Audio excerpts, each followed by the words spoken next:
Ole jirigokwanụ ọkwa na echi niile ka anyị amakwanụ mbe na-abụ nke bụ oke ndị be anyị bịakwanụ ka unu nụrụ na ndị uwe ojii nke Anambra steeti edepụtagokwa ozi wee sị onye ọbụla na fapụta afịa echi niile na unu egekwa na ntị ife ndị mmadụ na-akọ n'ihu akwụkwọ n'ọkwa kọntentị ka ndị mmadụ na-eme na fa bụ ndị ọrụ uwe ojii ndị ọrụ nchekwaba na fa akwadola akwado echi niile na sekuriti ya adị ebe niile na fa enwego nzukọ maka ka anyị esi wee nwee nchekwaba ndụ na akụ na ụba ndị mmadụ echi niile na nọmba unu na-afụ n'elu ebe a bụ nọmba ndị uwe ojii ma nke ndị udo ya achị ma nke ndị agụ na-eche mba na-enwe ka esi wee bịa n'ogbe wee na-eme ife dịka aṅaa maọbụ ebe ị na-azụ afịa wee na-eme ife dịka aṅaa na gị welu foonu ka ị kpọọ nọmba anụnwa na ndị ọrụ nchekwaba ya wuchi ebe ahụ ozugbo ka ha malụ ndị na-eme ya bụ ife hei unu makwa na onye nke bụ jentụ yahoo apụtagokwa wee sị ndị mmadụ na fa azụkwa n'afịa echi niile na onye pụta na oyi enyekwa ya woto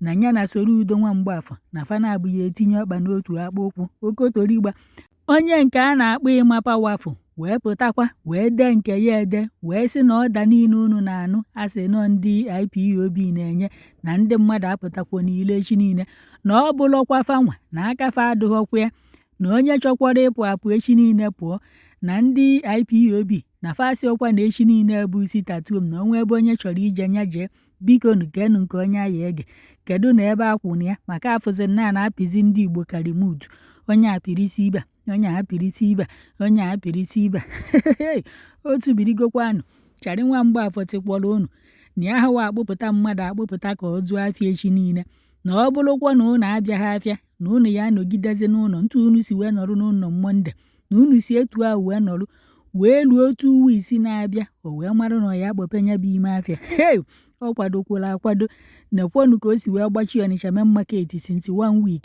ife niile ndị mmadụ na-akọ ụnanụ ka ọ tụpụrụ fe ọnụ osi na Mọnde ka ọ ya akpọ ihe ọ gbachikwa nke unu na-azụ unu ya nọzikwa 2 weeks wee gaa and ọ na-akọwa na ịbịa afịa n'ihi aza prezentị na ịbịa ị na-jikwa eza prezentị kenu ka a ga-esikwa nwaanyị onye ukwu gwara na nke ikpeazụ a jentụ yahoo na-asị na ịpụtakwọ na efe efuru n'ihi ewerie mana chari nwa Mgbafọ na-akọwa na abịa na Abịa steeti ebe Nnamdị Kanụ si wee pụta na ndị Abịa steeti ahụ enwesi tatuum na fa na-azụ afịa Monde to Monde kedụzi ka a ga-esi wee bịa na Anambra steeti a na-asị na enwere usi tatuum na ọ bụ na Nnamdị Kanụ sọpọtụ ya bụ si tatuum atrisi na oyi ebido na Abịa steeti wee na-agagharịzi na kọmuniti ndị ọzọ na sị kedụ ka a ga-esi wee maghazi Abịa steeti ọ bụrụ na Anambra steeti ka fa ya amabata ife okwukwu ka nna akọrọ unu nọọsụ kwọrụ na onye apụtaghị afịa na ọ bụrụ na ndị ọzọ go na fa na-azụ afịa pụta na go marụ na shọpụ gị ahụ na ndị gọọmenti ya anara onye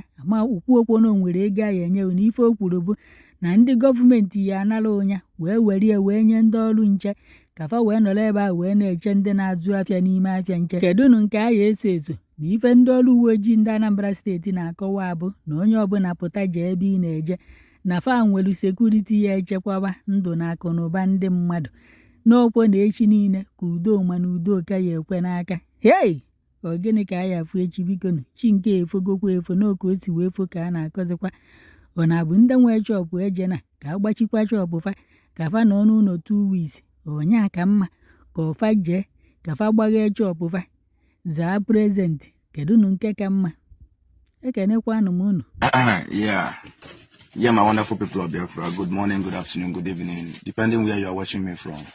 I am still remaining to your humble brother, your humble servant, Ifeanyi Chukwuoko Denteza, aka Gento the Yahoo, Onyezoku in Biafra land. We are not two.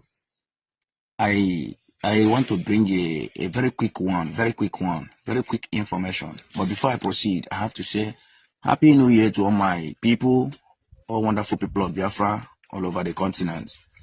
Even Happy New Year to all my enemies that are calling themselves my enemies, which I am not. Those that say that I will not be alive and see this year, 2026, I am alive. 2026, here we are. Today's date is Saturday, 31st of January, 2026. Here we are. You know, on my first video this year, being 28th of this month, I didn't wish my people Happy New Year, but I have wished my people Happy New Year. I'm so much happy and so much glad for my people, for my lovers of freedom all over the continent. I greet you all. I come in peace, likewise as I said in my last video. So I want to bring this information to the notice of the public, so that let it be known to each and every one of us, being Biafrans, those that are fighting for this freedom genuinely. Let us hear it, let everyone hear it clearly. The information is clear, very simple. On Monday, 2nd February 2026, the entire land of Biafra across 13 states will be on lockdown. No movement, no transportation, no banking, no school, and no coming out. If you have anything to do, make sure you finish it by Sunday evening. This becomes necessary to let Soludo and his fellow Igbo Eflave know that we Biafrans, we are not bowing down to their intimidation of Onitsha market traders. Soludo cannot defeat Biafrans, and from today, any governor or Abuja around that talk nonsense against Biafra or about Biafra, we will cook for that person and his family. They will not finish it.